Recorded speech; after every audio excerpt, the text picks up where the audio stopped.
এদের মাথা খারাপ হয়ে গেছে। সবার তাহলে প্রথম রাত কেমন কাটলো? আমাদের খুব বেশ ভালো সময় ভালো। কাটছে। হ্যাঁ। বেশ ভালো ভালো। বেশ। এখানে যেহেতু তোমরা 24 ঘন্টা কাটিয়েছো তাই প্রত্যেক দিকে একটা করে সিক্রেট আছে। আমার ভয় আচ্ছা, করছে। আমার সাথে এসো গ্র্যান্ড। প্রত্যেক 5 দিন অন্তর তুমি ওদের মধ্যে একজনকে এলিমিনেট করে বাড়ি পাঠাতে পারবে যতক্ষণ না একজন বাকি থাকছে। এখন আমি তোমাদের যেটা বলবো সেটা ও জানে না। তোমাদের 5 জনের সিক্রেটটা হলো শেষ পর্যন্ত যে এক্স টিকে থাকবে সে গ্র্যান্টের কাছ থেকে সমস্ত টাকা ছিনিয়ে নিয়ে তাকে বাড়ি পাঠাতে পারবে।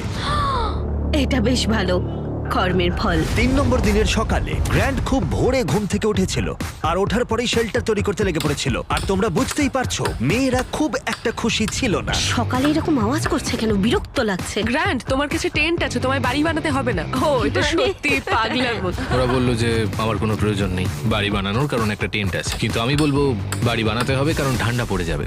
ক্যাম্পিং করতে আমার কখনোই ভালো লাগতো না, আর আমি সত্যি বলতে এখনো একদমই